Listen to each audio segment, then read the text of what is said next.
चलिए सभी बच्चों को गुड इवनिंग बेटा। आप चलिए क्लास स्टार्ट किया जाए। एक बेटा हम लोग सेल चैप्टर स्टडी कर रहे थे और सेल चैप्टर में हम लोग बेटा स्टडी कर लिया था सेल मेम्ब्रेन की। सेल मेम्ब्रेन कल पूरा कंप्लीटली डिस्कस हो गया था। Today topic is cell wall and nucleus. हम लोग इतना आज कवर अप करेंगे, ठीक है। तो today is lecture number 9 and topic is cell wall. Okay, clear दिख रहा है? एक बार रिप्लाई कर दीजिए लास्ट आप लोग, फिर मैं स्टार्ट करूँ क्लास। Yes sir. विजिबिलिटी ठीक है?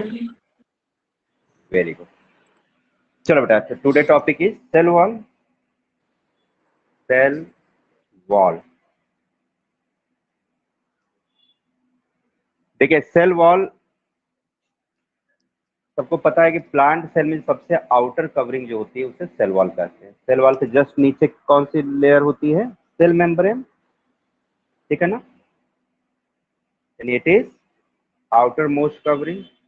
इंट्रोडक्शन लिखा जाए इसके बारे में, outermost covering in plant cell.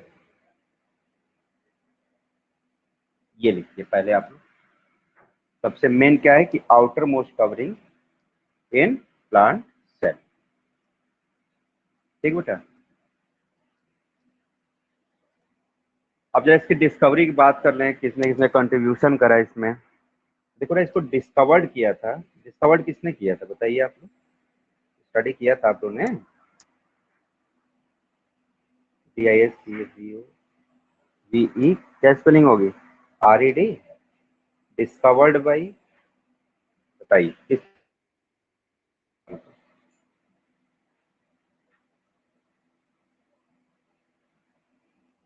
भाई सबसे पहले सेल किसने देखा था? रॉबर्ट हुक ने। रॉबर्ट हुक ने डेड सेल ही तो देखा था। उनको सेल के अंदर कोई कंटेंट तो दिखा नहीं, सिर्फ बाउंड्री तो देख पाए थे बेटा। बताइए डिस्कवरी में किसका नेम आएगा? वो रॉबर्ट हुक, याद रखिएगा। तो सेल वॉल की डिस्कवरी भी रॉबर्ट हुक ने किया था। एक्चुअली में ये डेड सेल इन्होंने देखा था, तो डेड सेल का ही तो ऑब्जर्वेशन करा था। तो एक्चुअली में उनको सेल वॉल ही तो दिखी थी, हनीकॉम्ब की तरह। क्लियर दिख रहा है कि नहीं? जरा बताओ बेटा, तो रिप्लाई करो। तो ब्लर हो रहा है क्या? सर थोड़ा सा हो रहा है लेकिन दिख रहा है। ब्लर हो रहा है, फिर ठीक हो जा रहा है सर। ठीक है, चलिए। तो discovered by Robert Hooke, name लिखिए Robert Hooke. Robert Hooke outermost cell, मतलब प्लांट सेल का सबसे आउटर मोस्ट लेवलिंग होती है, ये कवरिंग होती है। और कौन सा पॉइंट लिख सकते हैं? It is absent in animal cell. सबको पता है एनिमल सेल में सेल वॉल एब्सेंट होता है, नहीं पाया जाता है। सर अगला पॉइंट सर हम बताएं सर? हाँ बताइए। सर द सेल्स मतलब सर ये डेड होती हैं। डेड होती है, very good. It is non living, हाँ वेरी गुड। और बताइए, चलिए मैं यहाँ लिख रहा हूँ। Sir it is made up of cellulose और काइटिन। हाँ वेरी गुड, ये भी सही है। ग्रीन प्लांट में बना होता किसका? सेलुलोज का। और काइटिन का किसमें बना होता पता है आप लोग को? फंगस में। बैक्टीरिया का सर, बैक्टीरिया का बना होता है। फंगस में ना? Yes sir. Yes sir, sorry sir, fungus का होता है। बैक्टीरिया बेटा पेप्टिडोग्लाइकेन होता है, ठीक है ना। जो बैक्टीरियम बना होता है उसका नाम क्या होता है? पेप्टिडोग्लाइकेन। चलिए ठीक है, ट्राई तो किया आपने। देखिए इट इज नॉन लिविंग। और बताइए, ट्राई करिए आप लोग। और देखो रिजिड भी होता है ना, काफी हार्ड होता है, ध्यान दीजिए। रिजिड भी होता। RI sir it is spelling गलत हो रही है, कोई गलत हो रहा है स्पेलिंग। रिजिड, RI क्या होती है स्पेलिंग? Rigid, GID। RIGID। हाँ रिजिड। और बताइए सर इट इज परमिएबल। पानी भी तो चला जाता है इसके अंदर, याद करिए मैंने बताया था ना कि पोरस होता है, परमिएबल होता है, याद आ रहा है? Yes sir, yes sir, yes yes sir. Sir. याद करते, जो जो पढ़ा है सबको ऐड करते चलिए, रटिए नहीं, समझिए। पोरस होता है यानी कि ब्रैकेट लिख दो कि परमिएबल होता है ये बच्चों, परमिएबल। और बताइए, और बताना चाहेंगे कुछ? नॉन लिविंग हो गया, रिजिड हो गया, और एक और लिख दीजिए, थिक भी होता है, काफी मजबूत होता है प्लांट। ध्यान दीजिए, उसको आप प्रेस नहीं कर सकते, दबा नहीं सकते, नाखून उखड़ जाएगा लेकिन लकड़ी पे कोई इफेक्ट नहीं पड़ता है ना। सर ये प्लांट को ट्यूरिडिटी और रिजिडिटी प्रोड्यूस करता है। सर हाँ, प्लांट को सेक भी देता है। सेप भी देता है, वेरी गुड। प्लांट सर ये सेल प्लांट को, को सर प्रोटेक्ट करता है। हाँ प्लांट सेल को जब रिजिड बनाया तो प्लांट को भी किया, हाँ सही है, ये भी सही है। अच्छा एक चीज थोड़ा सा और लिख लीजिएगा कि, हाँ ठीक है, लिख लिया आप, प्रोवाइड सेप, चलिए ये भी लिख देते हैं, provide shape of plant cell. चलिए ये आपने बताया, और कुछ बताना चाहेंगे? सही। देखिए एक पॉइंट बहुत इंपॉर्टेंट आप लोग जरा लिखिएगा कि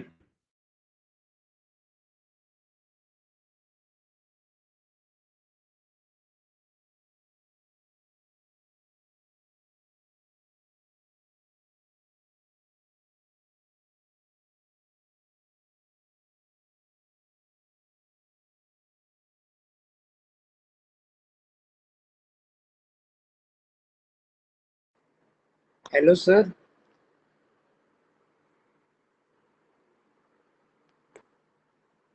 अजीत मेरी आवाज आ रही है? Ajit.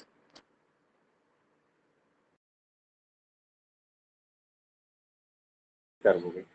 Hello, good yes sir, evening, आवाज आ रही है। वॉइस। ओके बच्चों, नेटवर्क लग रहा प्रॉब्लम आ गई थी बेटा, वॉइस वीडियो एकदम क्या हो गया था क्या, पॉज हो गई थी क्या? यस सर एक ही सर। बार लेफ्ट हो गया था। अच्छा, चलिए कोई बात नहीं, चलिए हम लोग फिर से एक बार रिवाइज कर लेते हैं, ठीक है, चलिए। Okay,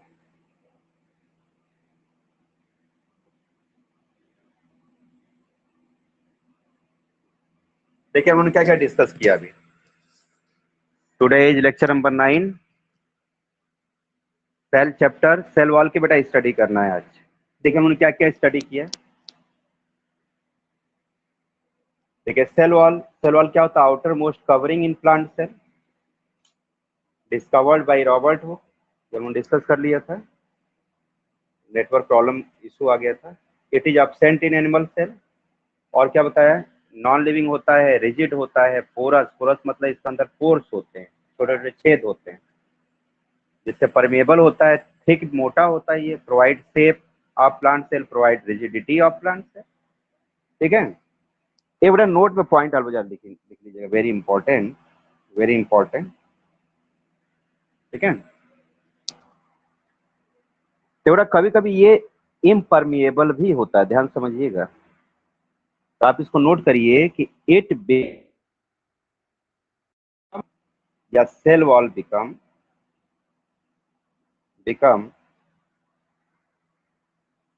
impermeable, permeable due to deposition.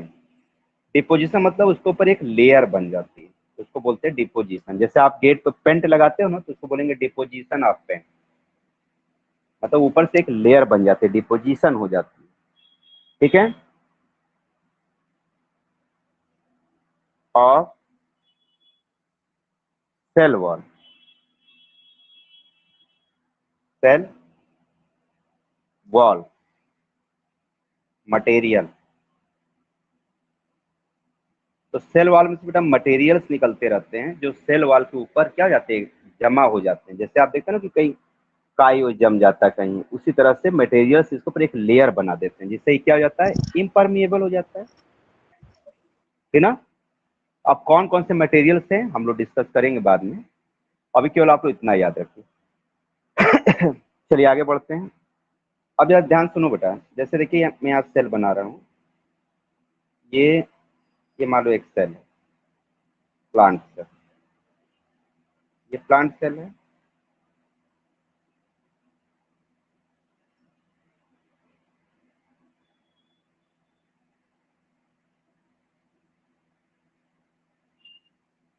और इसके बगल में देखिए एक सेल और है, ये देखिए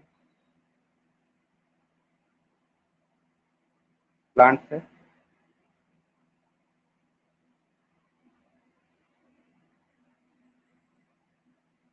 ये देखिए, ठीक है।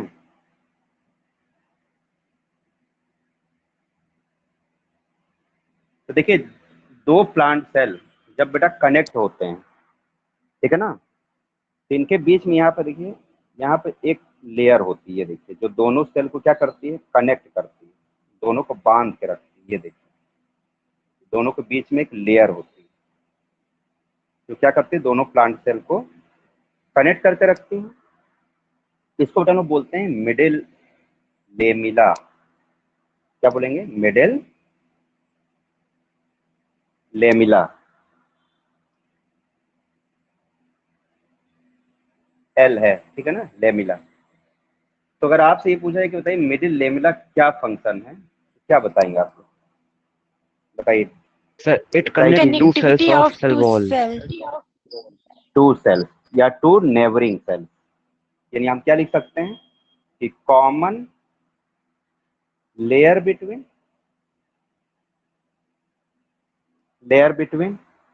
To plant cell,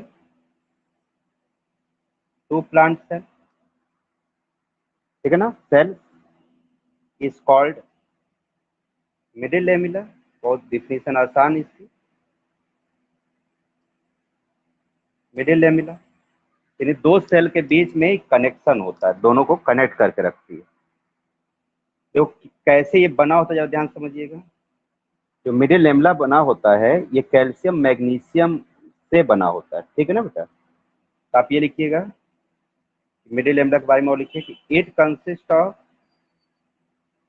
consist of calcium and magnesium pectate. एक कंपाउंड होता है, उसका नाम होता है कैल्शियम एंड मैग्नीशियम पैक्टेट। जब हम लोग केमिस्ट्री पढ़ेंगे एटम्स एंड मॉलिक्यूल्स, तो मैं आपको कंपाउंड का फार्मूला बनाना बताऊंगा, सिखाऊंगा, ठीक है। एक कैसा काम कर रहा है, जैसे देखिए कैल्शियम मैग्नीशियम जो पैक्टेट है, इन दोनों को जोड़ने का काम कर रहा है, ऐड कर रहा है। इससे बेटा इसको हम लोग प्लांट सीमेंट भी बोलते हैं। It is also called as plant cement, या आप कह सकते हैं सीमेंटिंग सब्सटेंस, और आप क्या कर सकते हैं, सीमेंटिंग सब्सटेंस।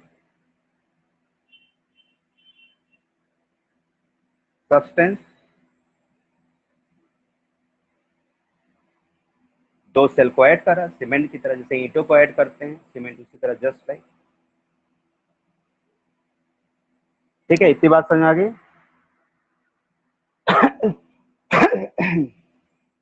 एक बेटा पॉइंट इससे रिलेटेड और नोट कर ले आप लोग। कभी आप ध्यान देते हो कि जैसे जो फ्रूट होता है, जैसे मान लो मैंगो है, तो मैंगो स्टार्टिंग में कैसा होता है, ग्रीन होता है, टफ होता है, ठीक है ना।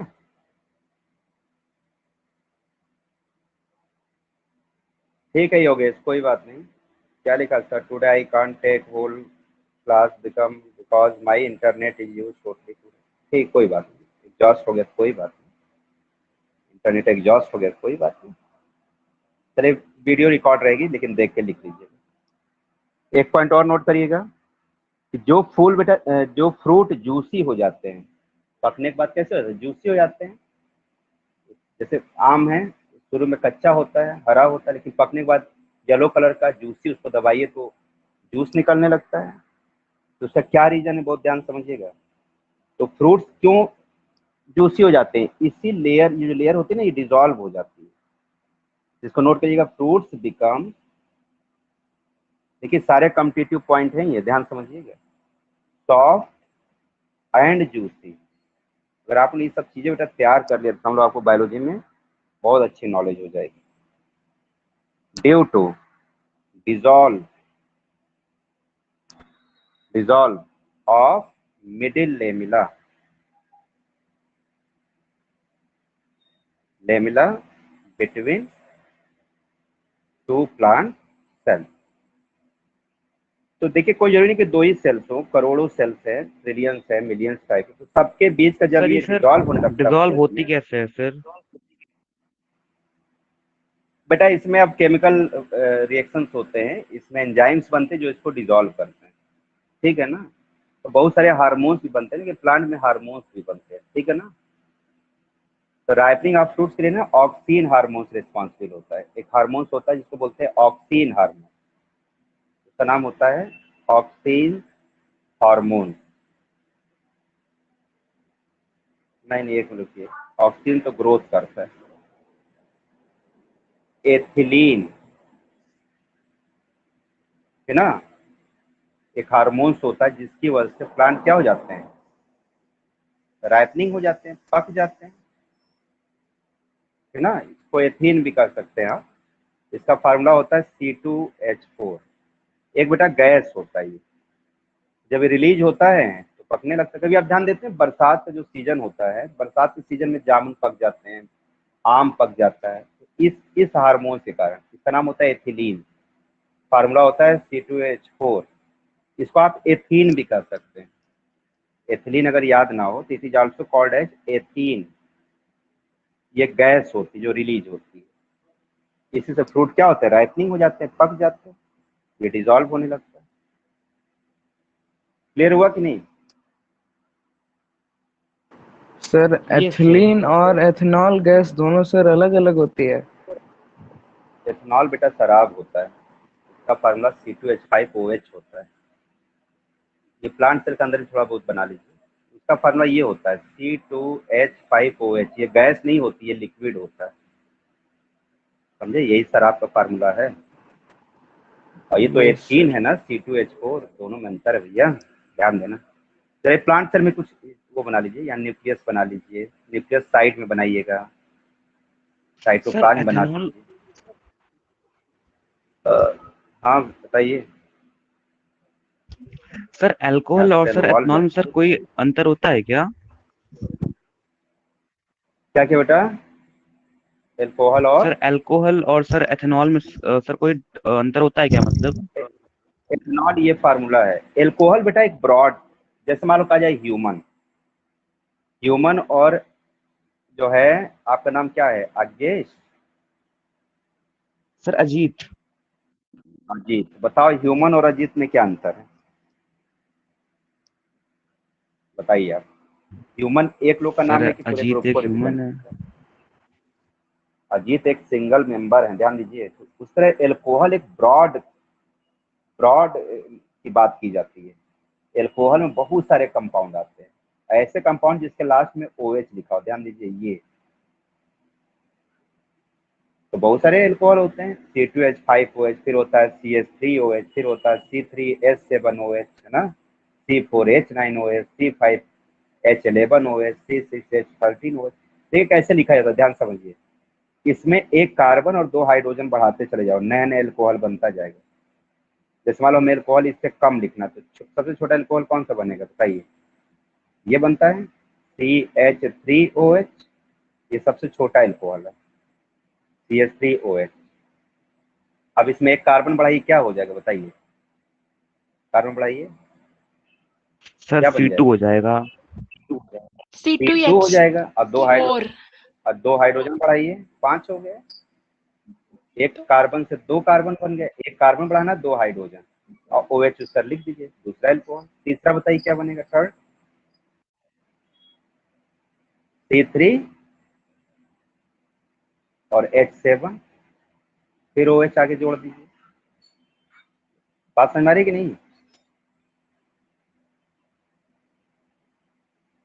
बात समझ में आ रही है? Yes sir, yes sir, yes sir, yes sir.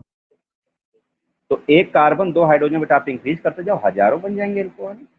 लेकिन याद रखिए सिर्फ इकलौता ऐसा एल्कोहल ये है जिसको बोलते हैं एथेनॉल या एथाइल एल्कोहल, जिसको आप कंज्यूम कर सकते हैं, पी सकते हैं और जिंदा बच सकते हैं। बाकी सारे बेटा पॉइजनस होते हैं। कभी आप लोग सुनते नहीं हो जहरीली शराब पीने से 50 लोग की मौत हुई, एक्चुअली में वो ये पी लेते हैं, कौन सा, CH3OH, इसका नाम मेथेनॉल होता है, METH ANOL, methanol, METHANOL, methanol. ये पॉइजनस होता है, हाईली पॉइजनस, इसी को सर पी के इसको मर सर जाते हैं। बनाते कैसे हैं? एथेनॉल बनाने का बड़ा तरीका होता है फर्मेंटेशन, ईस्ट से बनाया जाता है। गन्ने का जूस ले करके या चीनी का शरबत, या जहाँ गन्ने का फैक्ट्री होता है ना, उसका जो वो निकलता है, कचड़ा निकलता है ना, उसको मोलेसेस कहा जाता है, MOLLASES। मतलब शुगर इंडस्ट्री कचड़ा लाते हैं, काला काला होता है, बहुत गंधाता है बैड स्मेल, उसको बड़े से टैंक में भर के उसमें ईस्ट डाल देते हैं। ईस्ट बेटा एक फंगस होता है, नॉन ग्रीन प्लांट, और फिर उसको क्लोज करके रख दिया जाता है 5-6 महीने तक। वो अंदर धीमे धीमे धीमे धीमे, ऑक्सीजन नहीं जाना चाहिए कहीं से। वो ईस्ट क्या करता है, उस पूरे जो जूस है ना, गन्ने का जूस, उसको बिल्कुल मतलब अंदर डिकम्पोज कर करके वो कन्वर्ट कर देता है एथेनॉल। इस प्रोसेस को फर्मेंटेशन कहा जाता है। सर इसको सर हम बिना मतलब फर्मेंटेशन के कर सकते हैं क्या, खुद से रिएक्शन करवा कर? बना सकते हैं, हम घर पे बना सकते हैं, लेकिन इलीगल होगा ना। महुए के जूस से, या कोई भी फ्रूट हो, जो सड़े गले जितने फ्रूट होते हैं मार्केट में, ध्यान देते हैं मार्केट में कोई भी सड़ा गला फ्रूट आपको फेंकता हुआ नहीं दिखेगा। कभी ये देखा है सर कि अंगूर कहीं गिरा है या ऑरेंज गिरा है? सब कंपनी में चला जाता है। सड़ा के बनाना है तो सड़ा हुआ पहले से अगर फ्रूट मिल जाए तो और अच्छी बात है, उसी में ईस्ट मिला करके रख देते हैं, बन गया। 5-6 महीने लग जाते हैं बनने में, जितना देर दिन तक रहेगा उतना अच्छा वाइन बनेगा। फिर उसको हीट किया जाता है, जब हीट करते हैं तो वो वेपर के फॉर्म में बाहर आता है, फिर उसको कंडेंसेशन कर दिया जाता है। बात समझ में आई कि नहीं? यस। गरम करते हैं, जैसे तो कुकर है ना, कुकर की तरह होता है बड़ा सा, वो बॉयलर कहा जाता है, उसी में उसको गर्म किया जाता है। कौन सा, जो वो ईस्ट ने जो सड़ा दिया पूरा मिक्सचर, और जब गर्म करते तो उसमें से भाप निकलती है, उसी भाप को फिर ठंडा किया जाता है, वही शराब कहा जाता है, एल्कोहल कहते हैं, एथेनॉल कहा जाता है मेनली। तो आप एक भी याद कर लो, कोई एथेनॉल 100% प्योर पी के जिंदा नहीं बचेगा, मर जाएगा तुरंत। जो वाइन बिकती मार्केट में ना, वो 37% उसका कंसंट्रेशन होता है। मतलब कि अगर 100 लीटर अगर वाइन बनाया गया 100 लीटर, तो उसमें 37 लीटर तो ये होता है एथेनॉल, एल्कोहल जिसको बोलते हैं, एथेनॉल मेन नाम है। और कितना लीटर पानी मिला बताइए? अगर 37 लीटर ये एथेनॉल है तो कितने लीटर उसमें वाटर मिलाया गया होगा? 100 लीटर बना 63 होगा, सर। 63। 63 लीटर पानी मिलाते हैं, और उसके मिक्सचर को फिर बॉटल में भरा जाता है, अलग अलग उसका कलर बनाया जाता है। जनरली इसका जो कलर होता है बेटा ना, इसका कलर कलरलेस होता है, पानी की तरह होता है। इसमें अलग से कलर डाल कर अलग अलग कलर की वाइन बनाई जाती है, कोई ग्रीन तो कोई रेड। अब सर सोचिए जब ये फ्रूट से 37%। बनती हैं तो हेल्पफुल होना चाहिए ना, क्योंकि क्यों ये मतलब कि हेल्पफुल नहीं होती बेटा है? हेल्दी इसलिए नहीं होता क्योंकि ये अल्कोहल सीधे आपके ब्रेन पे इफेक्ट डालता है। कभी पिया है आपने कभी वाइन? बताइए, नो कभी सर। टेस्ट करें आप लोग? सर देखे हैं सर तो एक ये बार। आपको देखे हैं? अच्छा, तो इधर इसको अगर आप लोग कंज्यूम अगर बॉडी में कर ले बेटा ना, तो उसको बहुत मजा आएगा, मतलब उसका ब्रेन एकदम खुश हो जाता है, और आपके ब्रेन में एक सेंटर बन जाता है अल्कोहल का। अगर नहीं बॉडी में जाएगा तो फिर आप वो क्या होगा, हैबिचुअल हो जाएंगे, एडिक्शन हो जाएगा। एडिक्शन समझते हैं? आदी हो जाएंगे। Yes sir, yes sir, yes sir. जैसे जैसे घरों में देखते हैं ना, लोग चाय के आदी हो जाते हैं, कभी ध्यान देते हैं? Yes sir. एडिक्शन घरों में देखते होंगे, चाय नहीं मिला तो आफत कर देंगे, चाय बनाओ, शाम हुआ नहीं कि चाय बनाओ, चाय चाय क्यों नहीं बनी, लड़ाई झगड़ा हो जाता है चाय के लिए। ध्यान देते हैं आप लोग? है कि नहीं? सर इसको सर मतलब पीने से क्या होता है, दिमाग खुश हो जाता है। दिमाग आपको अच्छा लगेगा, आप हर टेंशन भूल जाते हैं। जब टेंशन भूल जाएंगे तो खुश नहीं हो जाएंगे? बताइए, अभी आपको मान लो टेंशन फ्री कर दी जाए कि आपका एग्जाम नहीं होगा, खुश हो गए आप? टेंशन ही तो पढ़ाई तो करना, सर मतलब मिडिल फिर लेवल पढ़ रहे सर हैं। खुशी में लोग सर मतलब पागल हो जाते हैं, फिर अजीब अजीब। इससे तो सड़क पे देखते नहीं, सब कोई डांस कर रहा, कोई सड़क में नाली में गिर गया, कोई किसी से लड़ने लगता है। भाई मान लो किसी से कोई डर रहा है ना, और मान लो उसको पिला दी, तो अपने आप को क्या समझता है, वो उसका डर गायब हो जाता है, तो जाके लड़ने लगेगा, उल्टा सीधा बोलने लगता है उसको, बाहर निकलो, ये कर दूंगा, कुचल दूंगा, मार डालूंगा। फिर सुबह जब होश में आता फिर जाके माफी मांगता, भैया हमने ऐसे बोल दिया, हमको माफ कर दी। होता है कि नहीं, सुनते हैं ना सर आप लोग? तो ऐसा होता है, ठीक बेटा। तो इसका हाई डोज ब्रेन को इफेक्ट डालता है, आपको भूलने की बीमारी हो जाएगी, आप भूलने लगोगे हर चीज। भाई भूलने की बीमारी तो जनरली भी 60 ईयर्स के बाद भूलने की बीमारी स्टार्ट हो जाती है हमारे। आप ना जैसे जो बुजुर्ग हो जाते हैं उनको याद नहीं रहता है कोई चीज, अभी आधे घंटे पहले की चीज पूछो तो नहीं बता पाएंगे। जैसे अभी आपसे पूछा क्लास 6 में हिंदी का 6 चैप्टर, तो आप नहीं बता पाओगे। इस तरह उनकी कंडीशन नॉर्मल हो जाती है, जो एजेड हो जाती है। बात समझ में आई कि नहीं? चलिए आगे बढ़ा जाए भैया, बताइए इतना ठीक है ना लेक्चर यस कॉल पे? सर। हाँ, नहीं तो हम लोग मेन बेस डिस्टर्ब हो रहा। केमिस्ट्री में हम लोग डिस्कस करेंगे ना जब पढ़ेंगे। चलिए आज इतनी बात हम लोगों ने पढ़ ली है। अब चलिए आगे बढ़ते बच्चों को। सेल वॉल में 3 लेयर्स होती है, ध्यान सुनिएगा। सेल वॉल में 3 लेयर होती है, इसको नोट करिए, first, second, third. Cell wall के अंदर भी 3 लेयर से बना होता है, ठीक बेटा। कौन कौन से लेयर देखिए, जो सबसे बाहर है उसको बोलते हैं प्राइमरी वॉल। जो बीच में होती है उसको क्या बोलते हैं, सेकेंडरी वॉल।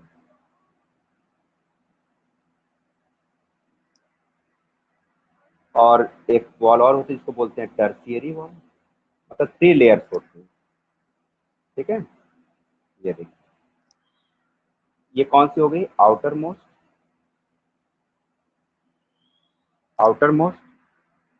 ठीक है ना। देखो जो बीच वाली होती है बेटा ना, यही सबसे स्ट्रांग होती है, इसी से सेल वॉल टफ हो जाता है, ठीक है ना। ये रिजिड होती है और थिक होती है, याद रखिएगा। स्पेलिंग क्यों गलत हो रही है, रिजिड RIGID, और बेटा थिक होती है, ठीक है ना। और जरा इसके बारे में मेन पॉइंट लिख लीजिएगा कि ये बेटा हर जगह तो पाई जाती, एक जगह नहीं पाई जाती। देखो जो एक्सेप्शनल केस होते हैं ना वही इंपॉर्टेंट होता है। कभी एग्जामिनेशन में कॉम्पिटिटिव में यही सब पूछा जाता है, जो हर सब लोग जानते हो थोड़ी पूछा जाता है, पूछा हो जाता है जो कम लोग जानते हैं। Absent in meristem cell, meristem cell. अब मेरिस्टम सेल क्या होता है बेटा, देखिए हम लोग टिश्यू में पढ़ेंगे। देखिए जैसे प्लांट है ना, ये ये सिर्फ हमारी प्लांट प्लांट, में होता है। तो प्लांट जैसे मान लो मैंने एक प्लांट बनाया, तो प्लांट ग्रोथ देखो में सर कौन ये कौन से काम पार्ट आता है। होगा। देखिए ये मान लो लीफ हो गई प्लांट की, ये इसकी रूट हो गई, मान लो ये रूट हो गई, और ये सबसे ऊपर का पार्ट हो गया ये प्लांट का, मान लो सबसे ऊपर पार्ट ये है। तो जो सबसे रूट का सबसे लास्ट वाला पार्ट होता है, रूट जमीन में जहां तक जाए सबसे लास्ट वाला, इसको बेटा बोलते हैं वो क्या, रूट टिप, है ना। और सबसे ऊपर का जो पार्ट होगा उसको क्या बोलेंगे, जैसे मान लो ब्रांचेस हैं, इसको बोलेंगे शूट टिप, शूट टिप। तो रूट टिप और शूट टिप पर ये पाया जाता है कौन सा, मेरिस्टम सेल। और यही इसी से बेटा ग्रोथ होता है, ध्यान दीजिएगा।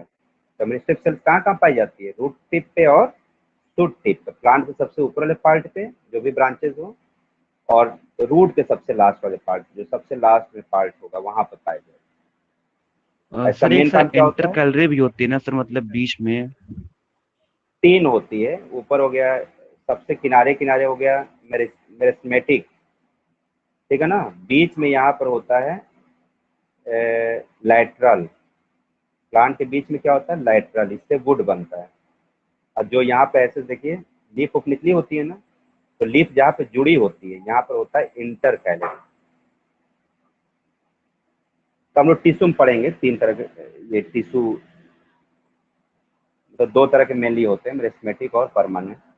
तो ये मेरिस्मेटिक टिश्यू के 3 टाइप होते हैं जो प्लांट के ग्रोथ में हेल्प करते हैं, ठीक बेटा, ये हाइट बढ़ाते हैं। तो यहाँ ये नहीं पाई जाती, ध्यान रखिएगा। क्यों नहीं पाई जाती, यार सोचिए भाई, रिजिड है, थिक है, अगर इसमें रिजिड थिक आ जाएगा तो ये आगे कैसे बढ़ेगा, बढ़ पाएगा बताइए आप लोग। इसको खूब हम टफ बनाते हैं तो आगे डिवाइड कैसे करेगा, डिवाइड नहीं कर पाएगा ना, तो प्लांट की हाइट भी इंक्रीज नहीं करेगी। ये रीजन इसलिए यहाँ पर ये absent होता है। ठीक है, आइए जरा नोट करिएगा बेटा थर्ड वाला। थर्ड बेटा जो है ये प्रेजेंट होता है इन ट्रैकिड्स ऑफ जिम्नोस्पर्म। जरा नोट करिएगा, प्रेजेंट इन ट्रैकिड्स। अब ट्रैकिड्स क्या होता है?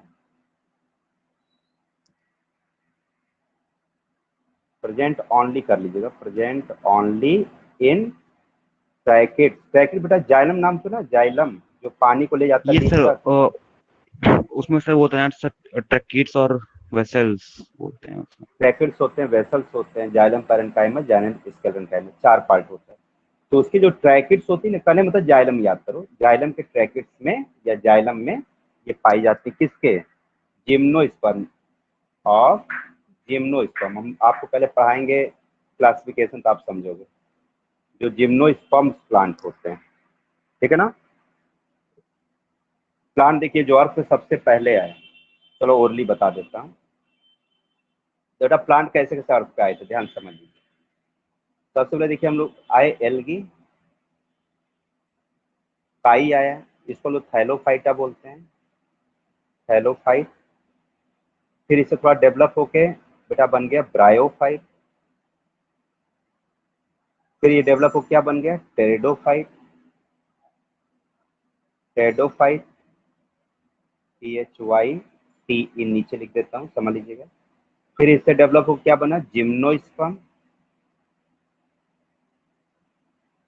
अब फिर ये डेवलप होकर मोस्ट डेवलप जो प्लांट अपने आसपास देखते हैं वो बच्चों है एंजियोस्पर्म।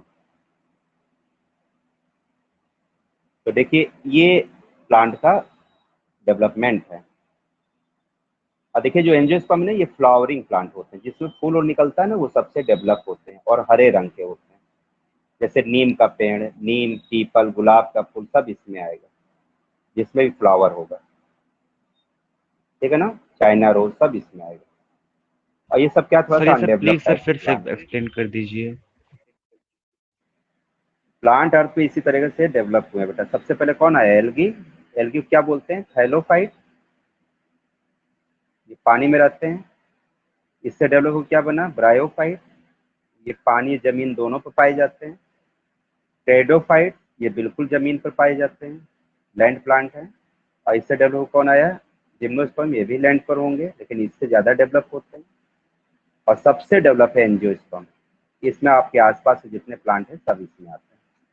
और एंजियोस्पर्म की मेन पहचान होती है फ्लावरिंग प्लांट होते हैं। और इसके पहले वाले जितने हैं इसमें फ्लावर नहीं होता है। समझ में आया? बताइए, यस क्लियर हो सर। गया भैया सबको? ठीक, चलिए अब आगे बढ़ते हैं।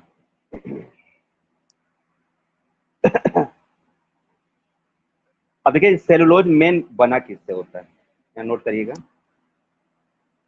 Cellulose is made up of, देखिए इसमें बहुत सारे बेटा कंपोनेंट्स होते हैं, तो मैं एक एक करके लिख रहा हूँ, आप जरा समझने की कोशिश करिएगा। एक तो बेटा इसमें होता है मेन तो आप जानते ही हैं, सेलुलोज होता है, ठीक है ना।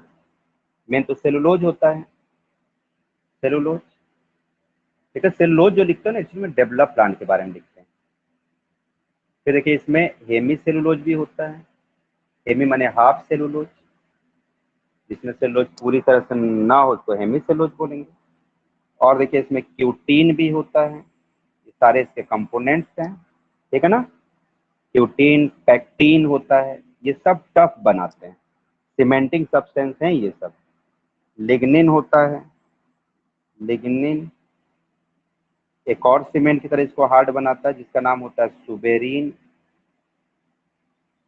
सुबेरिन, ठीक है। तो ये जो बेटा है ना यहाँ से यहाँ देखो, पैक्टीन, लिग्निन, सुबेरिन, ये सारे सीमेंटिंग सब्सटेंस हैं, मतलब ये हार्ड बनाने का काम करते हैं, सीमेंटिंग सब्सटेंस है, हार्ड हो जाती है। अगर ये सब absent होता है तो सेल वॉल हार्ड नहीं होती, तब वो सॉफ्ट होती है, ठीक है। बताइए, इतनी बात समझ में आ गया? Yes sir. ठीक है, अब आगे बढ़ते हैं। देखिए, जो प्लांट होते हैं, ग्रीन प्लांट की बात हो रही है। ग्रीन प्लांट का जो सेल वॉल होता है वो किससे बना होता है बच्चों? तो cellulose plus hemicellulose, hemicellulose. Next point लिखिएगा, जो फंगस होते हैं, अभी आपने बताया था किसका बना होता है, बताइए। काइटिन का। Yes sir, chitin. तो चिटिन मत लीजिएगा, काइटिन ये कार्बोहाइड्रेट होता है, ठीक है ना। और मैंने बताया था अभी आपने जो गलत हो गया था कि बैक्टीरिया का एंड माइकोप्लाज्मा। माइकोप्लाज्मा बेटा सबसे छोटी सेल होती है, पता है ना आपको। माइकोप्लाज्मा इज स्मॉलेस्ट सेल, जिसको पीपीएलओ नहीं बोलते आप लोग, पीपीएलओ, प्लेरो निमोनिया लाइक ऑर्गेनिज्म, ठीक है ना, सबसे छोटी सेल होती है। इसमें किसका बना होता है, मैंने आपको बताया था, याद करिए क्या बताए थे। पेप्टिडो ग्लाइकॉन, पेप्टिडो ग्लाइकेन होता है, GLY, जरा स्पेलिंग में ध्यान दीजिएगा। ग्लाइकेन, ए लिखा है AN, ON मत करिएगा, ग्लाइकॉन अलग हो जाएगा। पेप्टिडो ग्लाइकेन। सब तैयार और कर पाते हैं आप लोग कि नहीं? यस सर, हो जाता है। चलिए, अब बस इतना बहुत पढ़ लिया हम लोगों ने। अब जरा फंक्शन की बात करें। Function of cell wall. देखिए, पढ़ा दे रहा हूँ, लेकिन भैया थोड़ा तैयारी करिएगा आप लोग जम करके। अभी मेहनत कर लेंगे सब प्रिपेयर्ड हो जाएगा, बाद में प्रिपेयर नहीं कर पाएंगे आप लोग। अभी पढ़िए आप।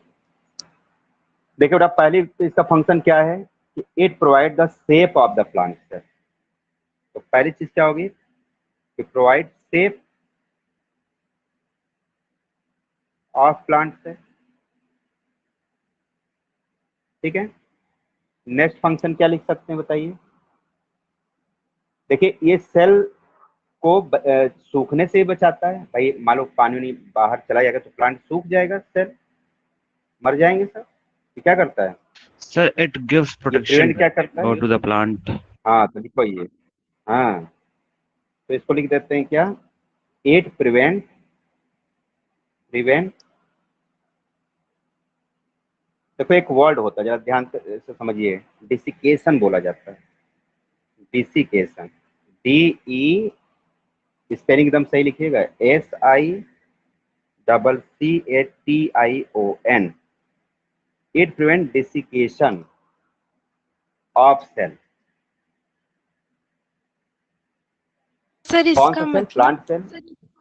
डिसिकेशन का मीनिंग होता है ड्राइंग अप ऑफ सेल, मतलब सूखने से बचाना सेल को, मतलब ड्राइंग नहीं होने यस देता।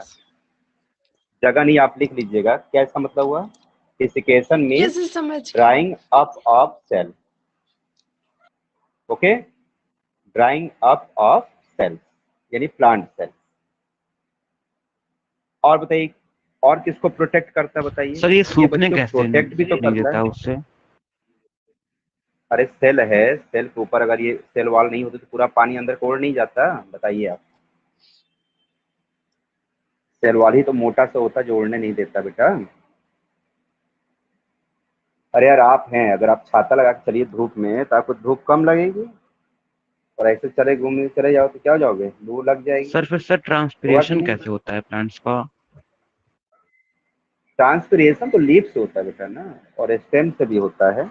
उसमें छोटे छोटे पोर्स होते हैं। लीफ में जो पोर्स होता है इसको स्टोमेटा कहते हैं। स्टेम में जो पोर्स होता है उसको लेंटिसेल्स बोला जाता है, हमारे यहाँ। तो पोर्स बहुत छोटे होते हैं ना, पानी बहुत धीमे धीमे उड़ता है, ऐसा नहीं बहुत तेजी से उड़ जाता है।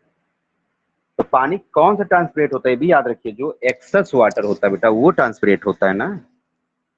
जैसे आप बताइए, आपकी यस बॉडी सर। से यूरिन यूरिन सिक्रीट होती है कि नहीं। यूरिन क्या सेल से निकलता है वाटर।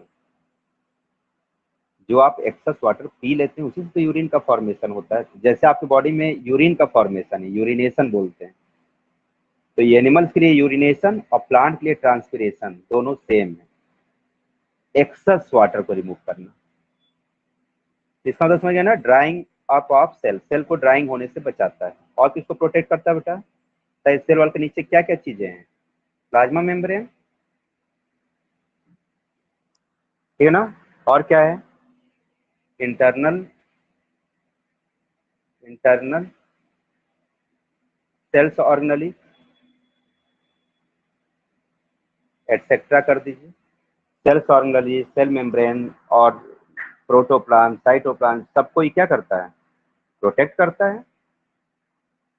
और क्या करता है बच्चों? और परमिएबल है, तो ये किस में हेल्प करेगा? ट्रांसपोर्ट में भी हेल्प करता है,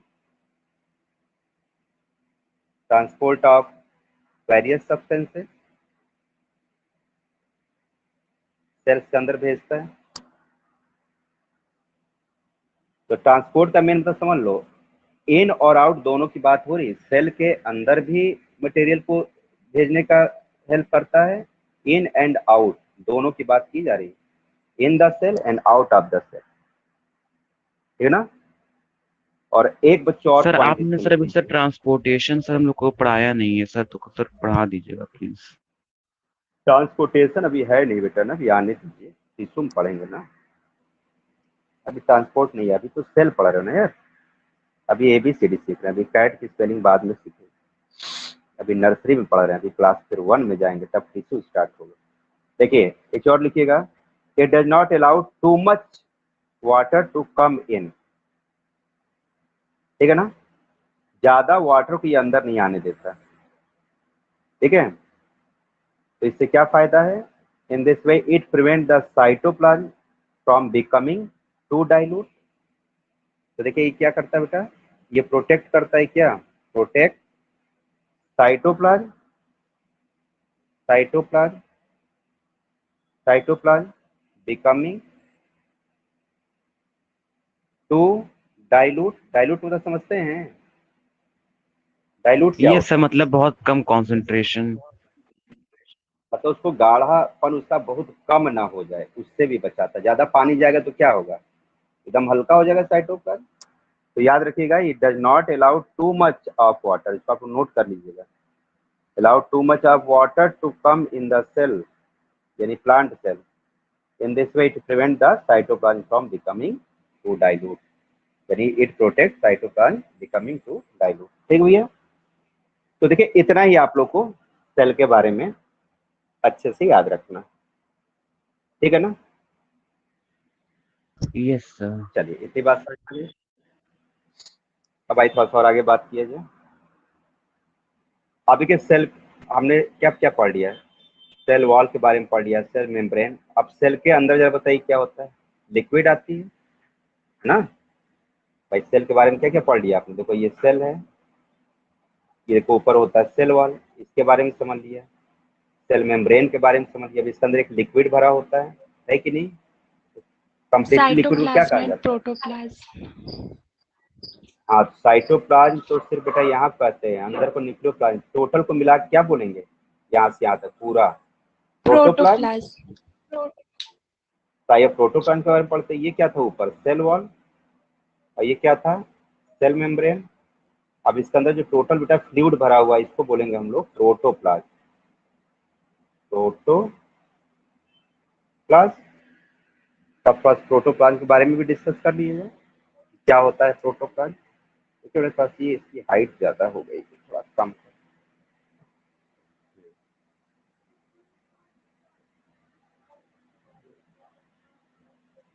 प्रोटोप्लाज्म। चलिए तो नेक्स्ट हेडिंग लिखो बच्चों, protoplasm.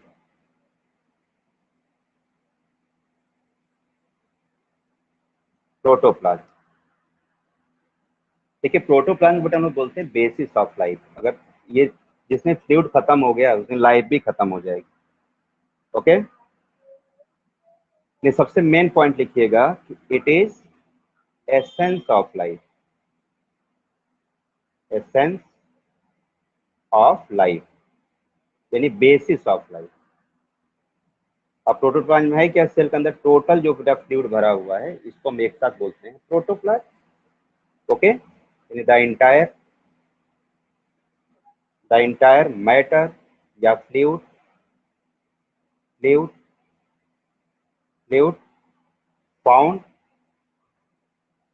Found inner to the cell membrane. कहाँ पाया जाता है? सेल मेम्ब्रेन के नीचे तो पाया जाता है सेल वॉल। सेल मेम्ब्रेन के अंदर कितना फ्लूइड है? सेल मेम्ब्रेन, ठीक है ना। Is called protoplasm. ये इसकी डिफिनीशन हो गई, ठीक है। फिर एक साइंटिस्ट है हक्सले। हक्सले ने बहुत फेमस, इनका नाम है प्रोटोप्लाज्म से रिलेटेड, हक्सले।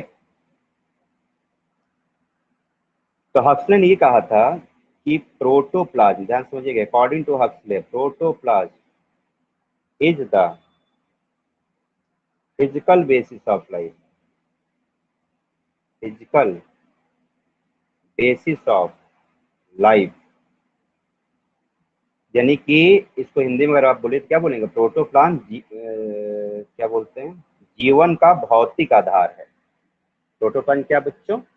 जीवन का भौतिक आधार है, मतलब फिजिकल बेसिस। अगर ये नहीं होगा तो लाइफ पॉसिबल नहीं होगी। हमारी वॉइस क्लियर आ रही कि नहीं, बताइए। Yes sir. ठीक है ना।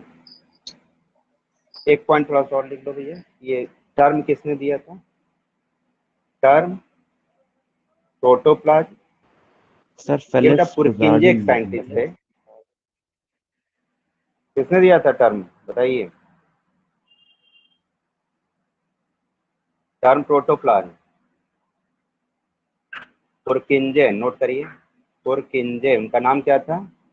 पुरकिंजे, KINJE, पुरकिंजे, ठीक है। अब बताइए प्रोटोप्लाज्म कितने पार्ट में डिवाइड किया गया है? प्रोटोप्लाज्म को कितने पार्ट में डिवाइड किया गया? Protoplasm sir 2। इज 2 पार्ट में डिवाइडेड इनटू 1 एंड सेकेंड। बताइए फर्स्ट पार्ट कौन सा हो गया? साइटोप्लाज्म। और सेकेंड बच्चे हो गया न्यूक्लियोप्लाज्म।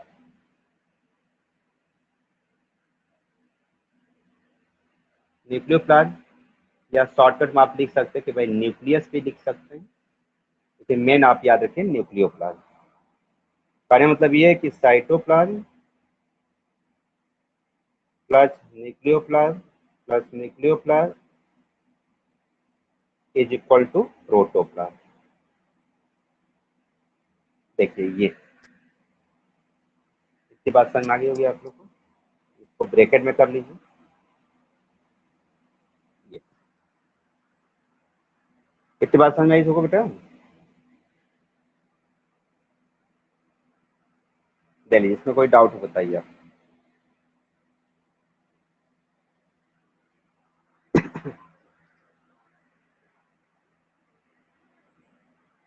ठीक है ना। अब यार न्यूक्लियस के बारे में डिस्कस कर लीजिए कि व्हाट इज न्यूक्लियस। न्यूक्लियस, देखो बेटा, ये सेल का ब्रेन होता है। जरा एक बार चलो रिप्लाई करिए, हमारी वॉइस क्लियर है या नहीं है? यस सर, क्लियर है। Yes sir. ऑल क्लियर है? माइक को पास तो नहीं करना यस पड़ेगा, सर। बता दीजिएगा। हाँ, जो भी, क्योंकि देखो ये बेटा रिकॉर्डेड होता लेक्चर ना, तो आपको थोड़ा बताते रहा करिए, क्योंकि ये रिकॉर्डेड फॉर्म में रखना है ना हमें। कभी कोई न्यू स्टूडेंट भी अगर ज्वाइन करे तो उसे दिक्कत ना हो, तो फिर से मैं बताना पड़ेगा ना, इसलिए आप उसको पूछते हैं। देखिए फर्स्ट पॉइंट जरा इसको याद करिए कि डिस्कवर्ड किसने किया था, याद होगा आप लोगों को, बताइए बताइए। Discovered by sir Robert brown. Robert Hooke नहीं, रॉबर्ट ब्राउन, याद रखिएगा। अच्छा बताइए, केमिस्ट्री में भी इनका नाम फेमस है, क्या डिस्कवर किए थे Robert brown? Brownian movement. 18 Brownian motion sir. Brownian motion, Brownian motion, very good, चलो याद तो है आप लोग। अच्छा, तो रॉबर्ट ब्राउन ने को जाता। अब देखिए न्यूक्लियस, आप बताइए न्यूक्लियस के कितने मेम्ब्रेन मैंने बताए थे, याद है आप लोगों को? सर 2। न्यूक्लियस पर कितने? 2 मेम्ब्रेन होती, याद है ना? न्यूक्लियस में बिल्कुल 2 सर याद मेम्ब्रेन है। होती, डबल। हाँ, पढ़ाया था, आप लोग को याद होगा। तो हम लोग पॉइंट लिखते हैं, डायग्राम नहीं बना रहे हैं। तो सेकेंड पॉइंट लिख लीजिए कि न्यूक्लियस इज डबल मेम्ब्रेन होती बेटा,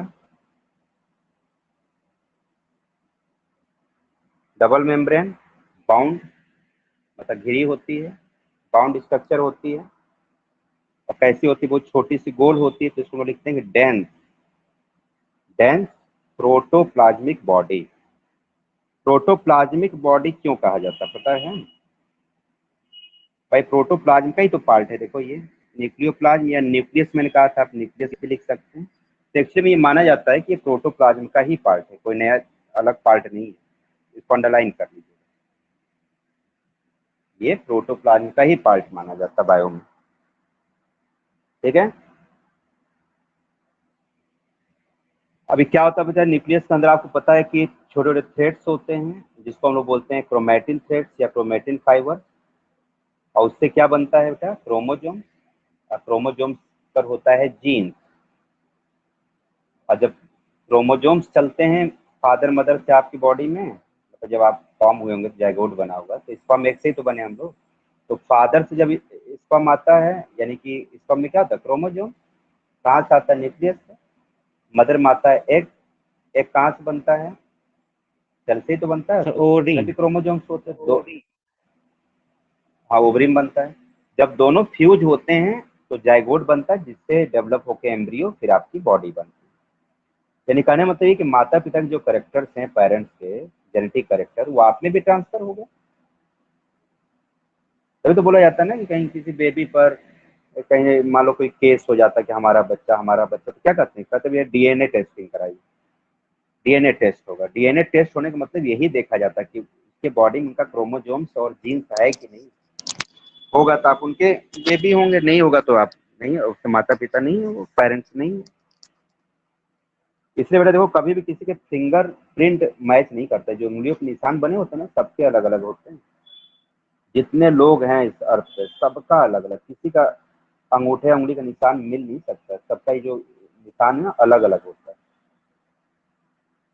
समझे आप लोग? तो सबसे अथॉन्टिक अगर आपका साइन भी कोई बना लेगा, लेकिन ये फिंगर प्रिंट कोई नहीं बना सकता। समझे ना आप? प्रोटोप्लाज्मिक बॉडी, एक पॉइंट और इसमें लिख लिया जाए तो क्या करता है बच्चों? Which control control all the cellular metabolism, मतलब सेल के अंदर जितने फंक्शन होते हैं उसको सेलुलर मेटाबॉलिज्म कहते हैं ये। और इसके अंदर क्या होता है? जेनेटिक मटेरियल भी होता है, एंड द जेनेटिक इंफॉर्मेशन। तो आपके अंदर जो करेक्टर मम्मी पापा को न्यूक्लियस के अंदर ही रहता है, DNA, ribose, sorry chromosomes, genes के फॉर्म में। अभी मैं डायग्राम बना के आपको बताऊंगा, प्लीज नोट करिए। Genetic information of the cell. तो कुल मिला के बेटा ये पूरे सेल को कंट्रोल करता है। ये हेड है सेल का, सेल का हेड है। हाँ, जैसे आपके घर में, आपके जो सबसे बड़े घर में मान लो कोई ग्रैंडफादर हैं, वो आपके हेड हैं, हेड ऑफ द फैमिली। उसी तरह सेल का सबसे हेड पार्ट कौन सा होता है? न्यूक्लियस। इसलिए बच्चों न्यूक्लियस को हम लोग क्या बोलते हैं? Brain of the cell. क्या बोलते हैं? Nucleus is called as brain, या आप कह सकते हैं बच्चों कंट्रोलर,